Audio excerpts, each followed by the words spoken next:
আমন্ত্রণ যমুনা আইডেস্কে। শুরুতেই জানিয়ে দেব শিরোনামগুলো। ইরান যুক্তরাষ্ট্র সমঝোতা নিয়ে ধোঁয়াশা, কোনো আলোচনা চলছে না দাবি তেহরানের। চুক্তি না করলে শীর্ষ নেতৃত্ব নির্মূলের হুমকি ট্রাম্পের, বললেন এটাই শেষ সুযোগ।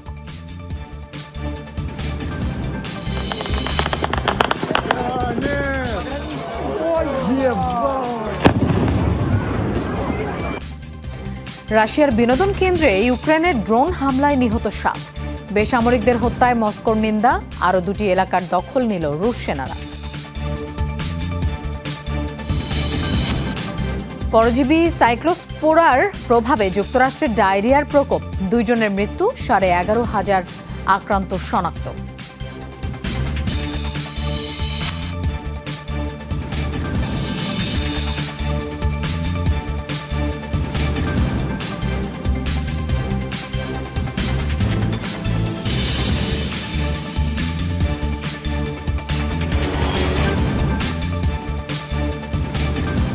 এতক্ষণ শিরোনাম দেখছিলেন, আপনাদের সঙ্গে থাকছি আমি মৌসুমী আহমেদ লোপা। এবার যাচ্ছি পুরো খবরে। চুক্তিতে পৌঁছানোর লক্ষ্যে তেহরানের জন্য আলোচনার এটাই শেষ সুযোগ, এমন মন্তব্য করেছেন ডোনাল্ড ট্রাম্প। নয়তো দেশটির শীর্ষ নেতৃত্বকে নির্মূল করে দেওয়ার হুমকি দিয়েছেন তিনি। এর আগে ট্রাম্পের দাবিকে আবারও মিথ্যে বলে উড়িয়ে দিয়েছে ইরান। দেশটির পররাষ্ট্র মন্ত্রণালয়ের মুখপাত্র ইসমাইল বাঘি জানিয়েছেন, কোনো আলোচনাই চলছে না যুক্তরাষ্ট্রের সাথে। বিদেশি আলোচকদের তেহরান সফরের বিষয়টিও নাকচ করে দিয়েছেন তিনি। একদিন আগেই ডোনাল্ড ট্রাম্প দাবি করেছিলেন দ্রুত চুক্তির শর্তে ইরানে বিধ্বংসী হামলার পরিকল্পনা বাতিল করেছেন তিনি। তেহরান ও মধ্যপ্রাচ্যের মার্কিন মিত্রদের অনুরোধে এই পদক্ষেপ বলেও জানান। ট্রাম্পের বক্তব্যের পুরোপুরি উল্টো কথা বলছে ইরান।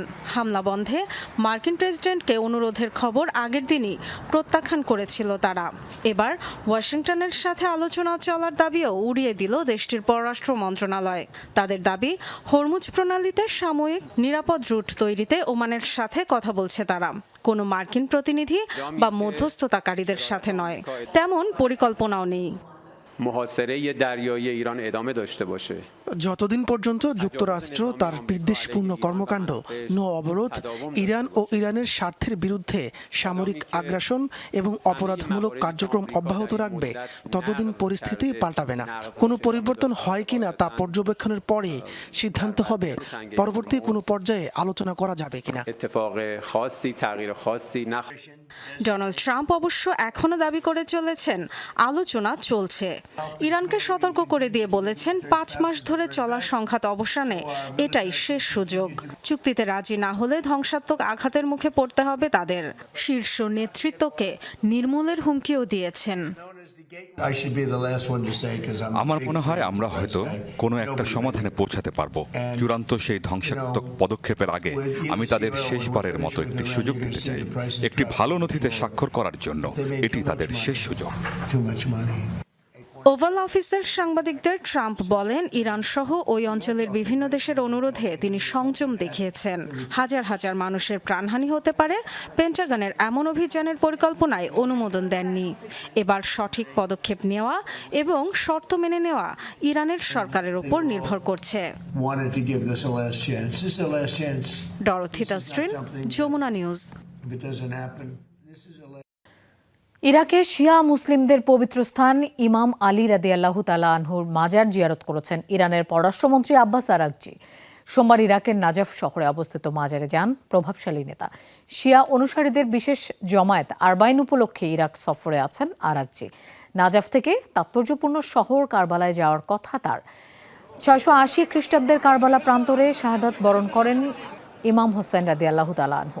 ওই ঘটনার স্মরণে প্রতি বছর 40 দিন ব্যাপী শোকের আয়োজন করা হয়। আশুরার 40 দিন পর কারবালায় আয়োজিত হয় বিশাল জমায়েত।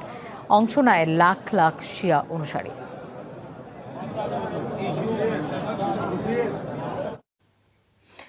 গাজাবাসীর জন্য চলতি বছরের জুলাইকে সবচেয়ে প্রাণঘাতী মাস আখ্যা দিয়েছে জাতিসংঘ। গাজার স্বাস্থ্য মন্ত্রণালয় জানায়, চলতি বছরের শুরু থেকেই জুলাই মাসেই সবচেয়ে প্রাণঘাতী হয়েছে। শনিবার আল-আকসা হাসপাতাল এলাকায় এক হামলায় পাশের চিকিৎসা সরঞ্জাম সংরক্ষণাগার ক্ষতিগ্রস্ত হয়। এতে বিশ্ব স্বাস্থ্য সংস্থার সরবরাহ করা জরুরি চিকিৎসা সামগ্রীর একটি অংশ ধ্বংস হয়েছে বলে জানিয়েছে জাতিসংঘ। একই সময়ে দক্ষিণ গাজার একটি আবাসিক ভবনে হামলায় 4 বছরের এক শিশু সহ একই পরিবারের 3 সদস্য নিহত হন।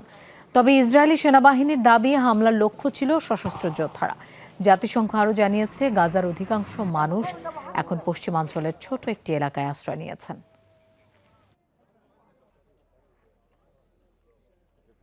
An interim force in Lebanon continues to observe daily. Sunday, peacekeepers recorded 125 air violations, with a combined total overflight Israeli violations of Lebanese airspace. সাম্প্রতিক সময়ের মধ্যে রাশিয়ার সবচেয়ে বড় ড্রোন হামলা চালালো ইউক্রেন কৃষ্ণ সাগর উপকূলে। পর্যটকদের উপর চালানো এই হামলায় প্রাণ গেছে অন্তত 7 জনের।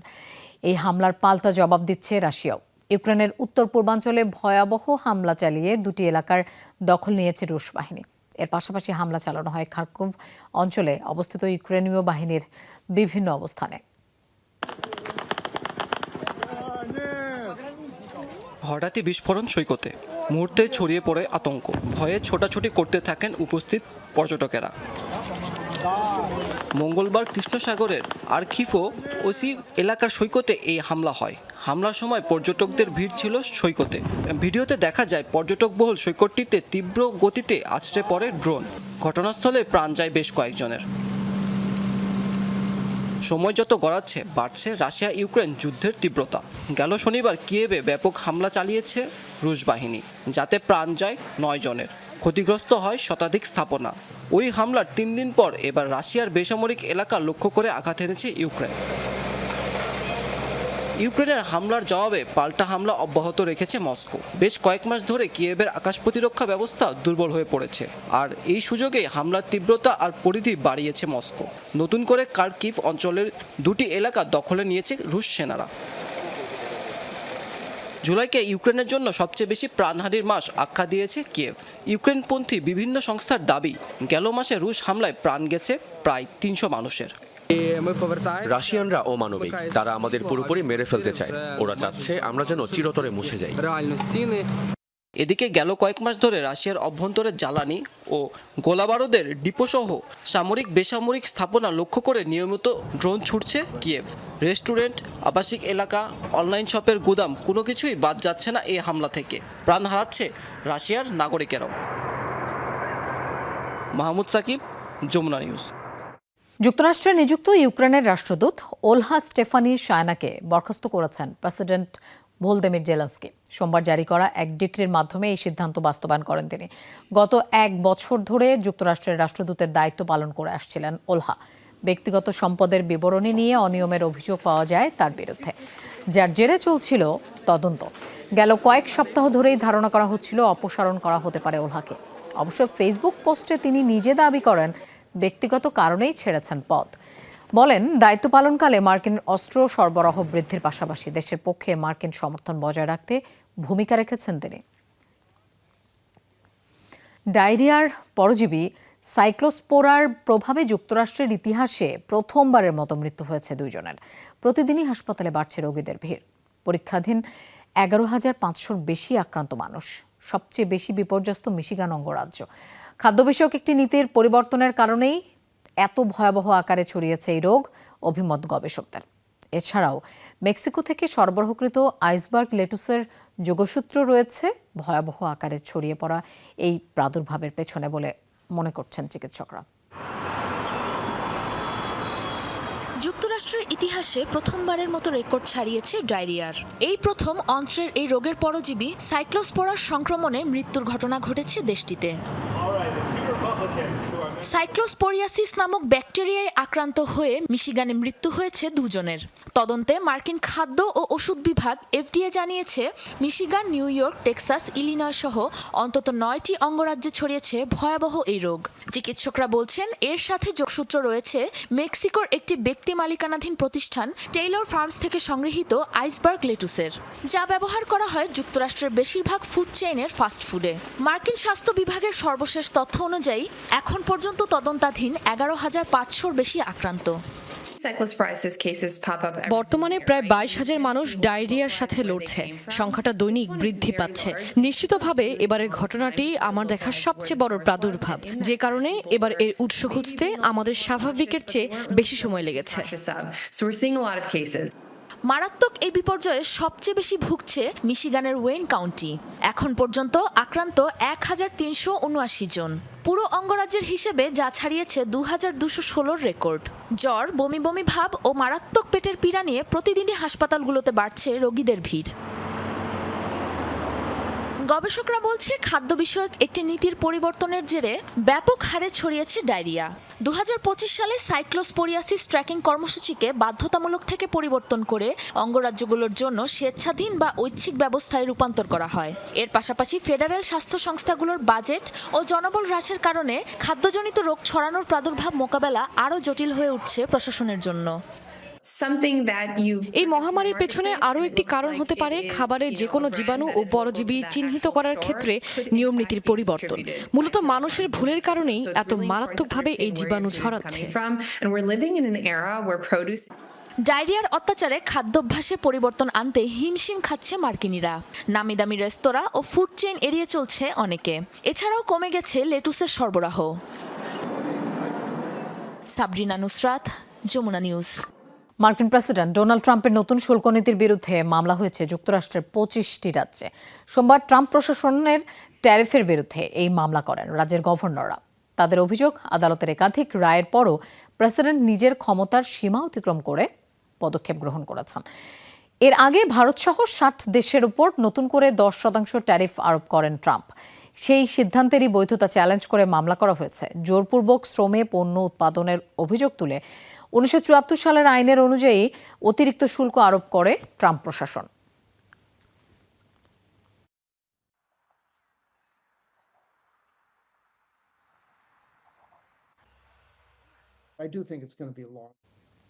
দাবানলের প্রকোপে বিপর্যস্ত ইউরোপের দেশ ফ্রান্স।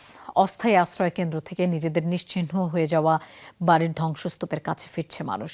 দাবানল থেকে বাঁচলেও নতুন এই বিপদ কাটাতে হিমশিম খাচ্ছে বাসিন্দারা। এরই মধ্যে গঠিত হয়েছে পুনর্বাসন ইউনিট।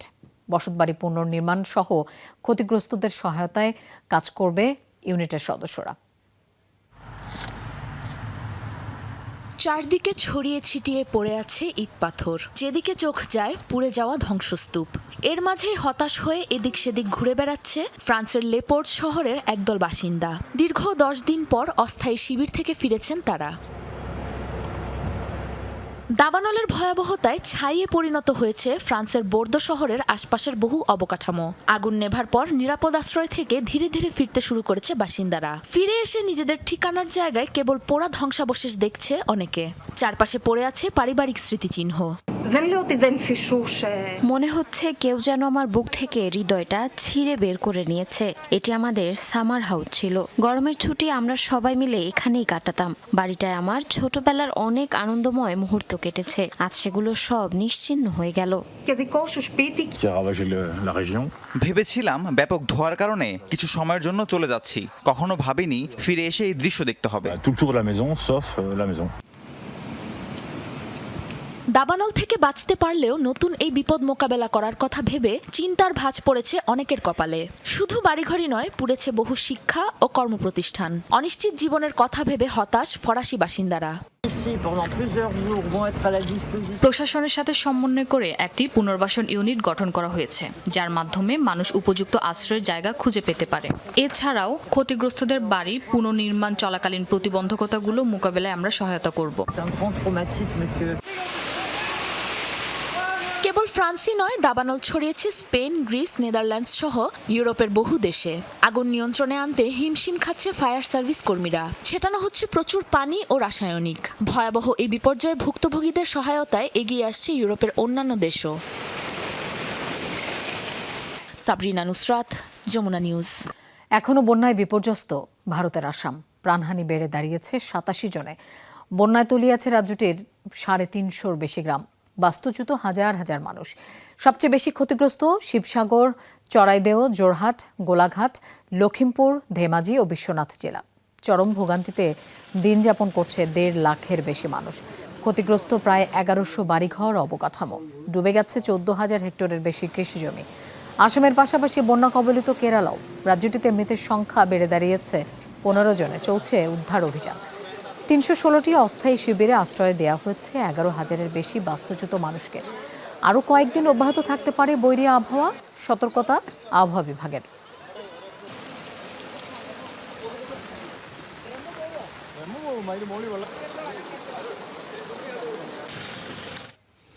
ককরোচ জনতা পার্টির আন্দোলনের ধাক্কা লেগেছে ভারতে ভোটের ফলেও। 3 রাজ্যের 3 বিধানসভা আসনের উপনির্বাচনে 2টিতেই হেরেছে বিজেপি। বিশেষ করে বিহারের যে আসনে গেল 2.5 দশকে বিজেপি কখনো হারেনি, সেই আসনেই এবার পরাজিত হয়েছে কেন্দ্রের ক্ষমতাসীনরা। অন্যদিকে গুজরাটের আসনে জয় পেলেও কমেছে ভোটের ব্যবধান। বিশ্লেষকরা বলছেন ককরোচদের আন্দোলন নরেন্দ্র মোদীর ইমেজে ধাক্কা দেয় তার প্রভাব পড়েছে ভোটেও। বিহারের বাকিপুর, মধ্যপ্রদেশের দাতিয়া এবং গুজরাটের মঞ্জলপুর, ভারতের মাত্র 3 রাজ্যের 3 বিধানসভা আসনে উপনির্বাচন। কিন্তু ফলাফল ঘিরে শুরু হয়েছে তোলপাড়, চলছে রাজনৈতিক বিশ্লেষণ। সবচেয়ে বেশি নজর ছিল বিহারের আসনে। দীর্ঘদিন ধরে এটি বিজেপির শক্ত ঘাঁটি হিসেবে পরিচিত। দলটি এই আসনে কখনো পরাজিত হয়নি, কিন্তু এবার সে রেকর্ড ভাঙল। নির্বাচনী পরামর্শক প্রশান্ত কিশোরের জয়ের মাধ্যমে বিধানসভায় খাতা খুলল জনসুরাজ পার্টি। বিজেপির প্রার্থীকে প্রায় 20,000 ভোটে হারিয়েছেন প্রশান্ত কিশোর। মধ্যপ্রদেশের দাতিয়া আসনের উপনির্বাচনে বিজেপির আশুতোষ তিওয়ারিকে হারিয়েছেন কংগ্রেসের ঘনশ্যাম সিং। অন্যদিকে গুজরাটের মঞ্জলপুর আসনে ক্ষমতাসীনরা জয় পেলেও কমেছে ব্যবধান। এই ফলকে বিজেপির জন্য সতর্ক বার্তা হিসেবে দেখছেন অনেকে। রাজনৈতিক বিশ্লেষকদের মতে এর পেছনে একাধিক কারণ কাজ করেছে। তার মধ্যে অন্যতম ককরোচ জনতা পার্টির সাম্প্রতিক আন্দোলন। কর্মসংস্থান, মূল্যস্ফীতি, দুর্নীতি ও প্রশাসনিক নানা ইস্যুতে দলটির আন্দোলন তরুণ ভোটারদের মধ্যে আলোচনার জন্ম দেয়। সেই অসন্তোষের প্রভাব ভোটের বাক্সেও পড়েছে বলে মনে করা হচ্ছে। এই আন্দোলন বড় ধাক্কা দিয়েছে নরেন্দ্র মোদীর ক্ষমতাকে। এই প্রথম তরুণরা সরকারকে তাদের দাবি মানাতে বাধ্য করতে পেরেছে। গেল 1 দশকে মোদী তার চরিত্রকে এমন একটি উচ্চতায় নিয়ে গিয়েছিলেন যে তিনি সবকিছুর ঊর্ধ্বে উঠে গিয়েছিলেন। অন্ধ ভক্তরা তার কোনো সমালোচনা মেনে নিত না, কিন্তু তরুণদের আন্দোলন সেই ইমেজে বড় ধাক্কা দিয়েছে। অন্যদিকে বিরোধী জোটও স্থানীয় ইস্যুকে সামনে রেখে প্রচারণা চালায়। জাতপাতের সমীকরণ, স্থানীয় নেতৃত্বের জনপ্রিয়তা এবং ভোটারদের ক্ষোভ সব মিলিয়ে বিজেপির জন্য কঠিন পরিস্থিতি তৈরি হয়। মাত্র 3টি আসনে নির্বাচন হলেও এর রাজনৈতিক অভিঘাত অনেক বড়। বিশেষ করে বিহারের ফলাফল দেখিয়ে দিল দীর্ঘদিনের নিরাপদ আসনও আর অজেয় নয়। এই ফলাফল আগামী নির্বাচনের আগে রাজনৈতিক সমীকরণে নতুন মাত্রা যোগ করবে বলে মনে করছেন বিশ্লেষকরা। মীর মুশফিক আহসান, যমুনা নিউজ। মিয়ানমারের ক্ষমতাচ্যুত নেত্রী অং সান সুচি শারীরিকভাবে সুস্থ আছেন এমন তথ্য জানিয়েছেন তার ছেলে কিম অ্যারিস। সোমবার বন্দি সুচির সাথে সাক্ষাৎ করে রেড ক্রসের একটি দল। তাদের কাছ থেকে সুচির স্বাস্থ্য পরিস্থিতি নিয়ে জেনেছেন ছেলে অ্যারিস। তিনি বলেন, মানসিকভাবেও শক্ত আছেন সুচি। ভবিষ্যতেও স্বেচ্ছাসেবী সংস্থাটির মাধ্যমে মায়ের খবরাখবর পাবেন বলে আশাবাদ জানান অ্যারিস। 2021 সালের ফেব্রুয়ারি থেকে কঠোর বন্দিদশায় মিয়ানমারের নোবেলজয়ী নেত্রী সুচি।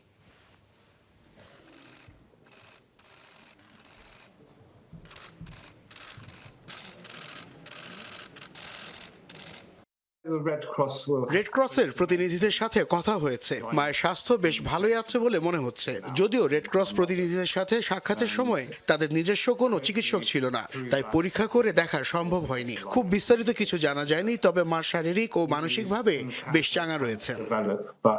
পাকিস্তানের নিষিদ্ধ হলো কাতার ভিত্তিক সংবাদ মাধ্যম আল জাজিরা। আজাদ কাশ্মীরের নির্বাচন ঘিরে ধারাবাহিক প্রতিবেদন প্রকাশের জেরে এমন সিদ্ধান্ত নিয়েছে দেশটির সরকার। রোববার দেশটির তথ্য সম্প্রচার মন্ত্রণালয় এক ঘোষণায় জানিয়েছে এই কথা। তাদের অভিযোগ, পক্ষপাতদুষ্ট প্রতিবেদন প্রকাশ করেছে সংবাদ মাধ্যমটি। সুষ্ঠুভাবে চলা নির্বাচনকে প্রশ্নবিদ্ধ করতেই এমন কাজ বলেও দাবি করে। জনপ্রিয় সংবাদ মাধ্যমটির বিরুদ্ধে হলুদ সাংবাদিকতার অভিযোগও করা হয়। পাকিস্তান নিয়ন্ত্রিত আজাদ কাশ্মীরের নির্বাচনে অনিয়ম, বিক্ষোভ, কম ভোটার উপস্থিতি এবং নিরাপত্তা ব্যবস্থা নিয়ে একের পর এক সংবাদ প্রচার করেছে আল জাজিরা। ভারী বর্ষণ আর বন্যায় বিপর্যস্ত লাতিন আমেরিকার দেশ চিলি। পানিবন্দী হয়ে পড়েছেন হাজার হাজার মানুষ। গেল সপ্তাহে দেশটির মধ্য ও দক্ষিণাঞ্চলে আঘাত হানে শক্তিশালী ঝড়, তার প্রভাবে ভারী বৃষ্টির কারণে দেখা দেয় আকস্মিক বন্যা। এই প্রাকৃতিক দুর্যোগ এখন পর্যন্ত কেড়ে নিয়েছে 2 জনের প্রাণ। ঘরবাড়ি ছেড়ে নিরাপদ আশ্রয়ে যেতে বাধ্য হয়েছেন হাজার হাজার মানুষ। পানিতে আটকে পড়া মানুষদের উদ্ধারে নেমেছে চিলির পুলিশ ও সেনা সদস্যরা। এছাড়া প্রধান সড়কে দেখা দিয়েছে সিঙ্কহোল। আকস্মিক এই বন্যায় 6,000-এর বেশি মানুষ যোগাযোগ বিচ্ছিন্ন আছে বলে জানিয়েছে চিলির দুর্যোগ ব্যবস্থাপনা কেন্দ্র। ক্ষতিগ্রস্ত হয়েছে 600-র বেশি ঘর। চীনের আলোচিত গ্র্যান্ড ক্যানিয়ন সেতুতে অনুষ্ঠিত হয়েছে ড্রোন শো। দৃষ্টিনন্দন এই আয়োজন উপভোগ করতে উপস্থিত ছিলেন শত শত মানুষ।